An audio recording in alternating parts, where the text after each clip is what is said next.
दोस्तों construction company NBCC के बारे में वीडियो में बात करने वाले हैं। रिजल्ट आने वाले हैं, डिविडेंड भी अनाउंस करने वाली है एनबीसीसी। कंपनी क्या करती है, बहुत सारे कमेंट सेक्शन में प्रश्न आते हैं कि एनबीसीसी पर कोई वीडियो बनाइए।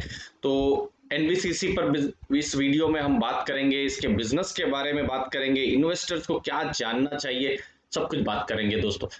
जून 29 इंपॉर्टेंट डेट रहने वाली है क्योंकि फाइनेंशियल रिजल्ट्स आएंगे। क्वार्टर फोर का रिजल्ट आने वाला है, पूरे साल का कैसा परफॉर्मेंस रहा है उसका रिजल्ट आएगा। थोड़ी देर के बाद मैं आपको वो जो 9 महीने थे अप्रैल से लेकर दिसंबर, वो 9 महीनों का भी मैं परफॉर्मेंस आपको मैं बताने वाला हूँ। डिविडेंड भी डिक्लेयर होगा तो कितना डिविडेंड रहा है। स्टॉक प्राइस ने तो अच्छा खासा रनअप दे दिया है, 55 के आसपास अभी स्टॉक प्राइस है। तो अब एनबीसीसी के बारे में आपको मैं बताता हूँ दोस्तों।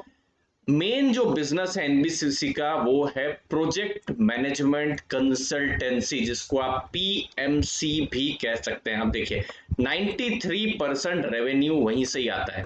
तो इसीलिए अगर ये जो ईपीसी है या रियल एस्टेट है, तो जैसे ईपीसी में बड़े प्लेयर्स जो होते हैं, बड़ा सिविल वर्क होता है ब्रिज बनाने का, जैसे लार्सन एंड टूब्रो जैसा काम होता है।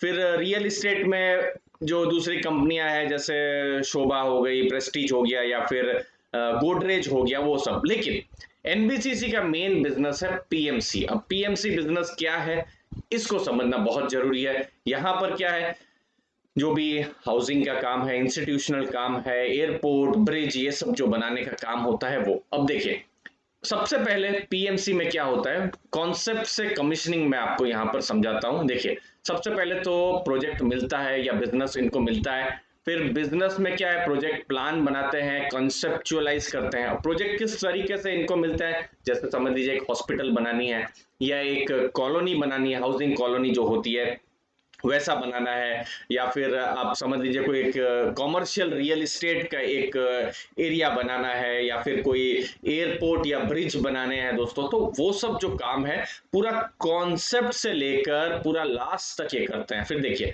एग्जीक्यूशन करते हैं। एग्जीक्यूशन के बाद अपने अंदर फिर जो कॉन्ट्रैक्टर्स हैं उनको लिया जाता है, एनबीसीसी के अंदर में ये प्रोजेक्ट्स लिए जाते हैं, कॉन्ट्रैक्टर्स को लिया जाता है, फिर मॉनिटर ये लोग करते हैं, कंप्लीट करते हैं और फिर मेंटेन करते हैं। एनबीसीसी दोस्तों पीएसयू कंपनी है, तो इसको आपको ध्यान में रखने का है।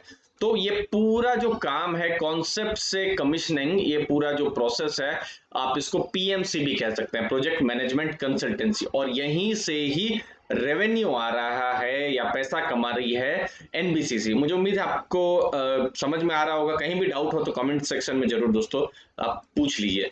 बट परफॉर्मेंस कैसा रहा है, देखिए परफॉर्मेंस में अगर हम टर्नओवर की बात करें तो 3187 मतलब 3200 करोड़ का एक जो टर्नओवर था वो आप 2012 मतलब 2012-13 मतलब आप ले लीजिए ना, 2013 कोई आप ले लीजिए, 2013 का जो एंड है और ये 2019 का एंड, तो इन 6 सालों में यहाँ पर आप देख सकते हैं कि ये डबल हुआ है, टर्नओवर डबल हुआ है। प्रॉफिट भी आप देखिए 207 करोड़ से 384 करोड़, तो 6 साल में अच्छा खासा टर्नओवर हुआ है। लेकिन 2019-20 बहुत ही स्ट्रेसफुल रहा था। यहाँ पर टर्नओवर 7432 करोड़ से गिर कर 5210 करोड़ मतलब 5200 करोड़ हो गया। प्रॉफिट भी देखिए 384 करोड़ से 80 करोड़ हो गया। आप देखिए यहाँ पर 2019-20 थोड़ा सा खराब हुआ था। तो ओवरऑल अगर आप देखें तो ये चीज है कि जो रियल एस्टेट का जो बिजनेस है, बाकी सब कंपनीज ने भी पिछले कुछ सालों में रिटर्न नहीं दिए। अभी तो खैर मार्केट चढ़ रही है तो फिर अभी तो सबने अच्छे अच्छे रिटर्न देना शुरू कर दिया है। बट अभी यहां पर मैं फोकस करूंगा इन 9 महीनों में कैसा परफॉर्मेंस रहा है। अब देखिए इन 9 महीनों में एक अच्छा खासा एनबीसीसी ने, हम देख पा रहे हैं इन 9 महीनों में 3809 करोड़ का एक जो टोटल इनकम थी घटी है 3076 करोड़, लेकिन इनकम लेकिन प्रॉफिट बढ़ा है 31 करोड़ से 123 करोड़। तो अभी जो आपने यहाँ पर देखा जो 79.8 से मतलब 80 करोड़ का जो प्रॉफिट है, तो ऑलरेडी ये पूरे साल का प्रॉफिट था 2019-20 का। तो अब 124 करोड़ का प्रॉफिट तो ऑलरेडी इन 9 महीनों में ही आ गया है, और इन 3 महीनों में मुझे उम्मीद है कि अच्छे रिजल्ट आए होंगे तो प्रॉफिट बढ़ेगा। तो अब कंपेयर किसके साथ करना है, पुराने डेटा के साथ। 384 करोड़ 333 करोड़, तो क्या उतना प्रॉफिट आया है? मुझे नहीं लगता उतना ऊपर तक प्रॉफिट आएगा। लेकिन बात है यहाँ पर देखने की कि किस हिसाब से रिकवरी हुई है, मैनेजमेंट का क्या कहना है। अब क्वार्टरली देख सकते हैं 35 करोड़ से 82 करोड़ हुआ है Q3 टू Q3, अगर आप कंपेयर करें तो ओवरऑल Q3 अच्छे रहे हैं। लेकिन कैसा रिजल्ट रहा है इन Q4 में, जनवरी से मार्च, हमको पता चलेगा। और गवर्नमेंट से कितने प्रोजेक्ट मिल सकते हैं। जैसे अभी मैं भारत इलेक्ट्रॉनिक्स की बात करता हूं, भारत इलेक्ट्रॉनिक्स आपने देखा होगा 150 से 165 पहुंच गया। मेन तो उनको भी गवर्नमेंट से प्रोजेक्ट मिलते हैं, और कहां पर मिलते हैं प्रोजेक्ट, डिफेंस में मिलते हैं। उन्होंने कहा कि उनकी एक अच्छी स्ट्रांग ऑर्डर पाइपलाइन है, तो स्टॉक प्राइस आपने देखा 160 से 165 तक पहुंच गया। सेम चीज यहां पर क्या हो सकती है, एनबीसीसी में भी क्या प्रोजेक्ट्स मिल रहे हैं, किस तरीके से प्रोजेक्ट मिल रहे हैं, क्या किस हिसाब से प्रोजेक्ट मिल रहे हैं, तो हमको वो मैनेजमेंट कमेंट्री में पता चलेगा, जो मुझे लगता है 29 तारीख के बाद 30 या 1 तारीख को हमको ज्यादा आइडिया तब मिलने वाला है। बाकी अभी आप ऑर्डर बुक देखेंगे तो एक स्ट्रॉन्ग ऑर्डर बुक है एनबीसीसी की, 61,000 करोड़ से ऊपर की है। पीएमसी जो मेन बिजनेस है उसकी ऑर्डर बुक स्ट्रांग है 26,700 करोड़ की। रीडेवलपमेंट में क्या होता है, पुरानी बिल्डिंगें होती है, समझ लीजिए गवर्नमेंट की हाउसिंग कॉलोनी है, पुरानी है, उसको तोड़ दिया जाता है, फिर नया शुरुआत होती है, तो वो सब चीजें हैं। तो रीडेवलपमेंट के भी बड़े प्रोजेक्ट्स हैं, 35,000 करोड़ से ऊपर के प्रोजेक्ट्स हैं, तो हाथ में काम तो है।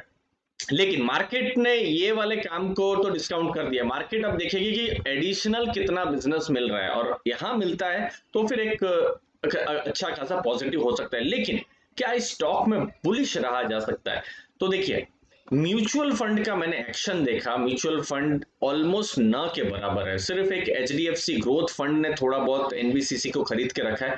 बाकी म्यूचुअल फंड्स जिन्होंने भी खरीदा है, जो भी इंडेक्स रिलेटेड फंड है, इंडेक्स मतलब जो स्मॉल कैप इंडेक्स है, 500 वाला इंडेक्स है, जो इंडेक्स फंड्स है, उन्होंने इसको खरीदा है। तो ये चीज मुझे थोड़ा क्वेश्चन में डालती है कि इतने बड़े बड़े इन्वेस्टर्स क्यों यहाँ पर इन्वेस्ट नहीं कर रहे हैं। और ये एक चीज हमेशा देखना चाहिए एज एन इन्वेस्टर, जो मैं जरूर देखता हूं कि कंपनी अच्छी है, सब कुछ अच्छा है, तो फिर म्यूचुअल फंड का एक्शन क्यों नहीं है। लगभग 10,000 करोड़ का इसका मार्केट कैप है, तो म्यूचुअल फंड कुछ तो खरीदना चाहिए, तो म्यूचुअल फंड ने क्यों नहीं खरीदा है। स्मॉल कैप की कंपनी तो ये बिल्कुल है, स्मॉल कैप कंपनी में म्यूचुअल फंड का एक्शन क्यों नहीं है, तो वो मुझे बहुत समझ में नहीं आ रहा। और उसका रीजन भी है क्योंकि ये जो बिजनेस जहां पर ऑपरेट करती है कंस्ट्रक्शन में, तो वहां पर अलग अलग इशू आ सकते हैं। कभी लैंड क्लियरेंस का इशू आ गया, कुछ लीगल इशू आ गया, कभी इन्वायरमेंटल क्लियरेंस इशू आ गया। तो जब हम स्टडी कर रहे थे तो ये सब रिस्क भी हमको पता चले, तो शायद इसीलिए ये एक रीजन हो सकता है कि जिसकी वजह से म्यूचुअल फंड यहाँ पर पॉजिटिव नहीं है। लेकिन रिजल्ट्स क्या कहते हैं हमको बहुत कुछ आइडिया आएगा।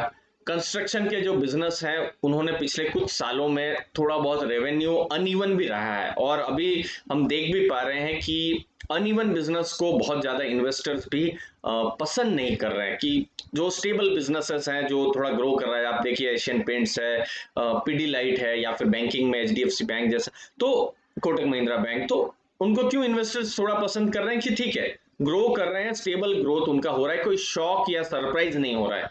जो हमने एनबीसीसी के केस में देखा 2019 वाला जो क्वार्टर, जो पूरा साल था 2019-20, जहां पर अचानक से प्रॉफिट एकदम 300 करोड़ से 380 करोड़ से 80 करोड़ हो जाता है, तो वैसा बिजनेस थोड़ा सा रिस्की हो जाता है। तो इसीलिए मुझे अगर पैसा यहाँ डालना है तो मैं तो यहाँ जरूर बचूंगा।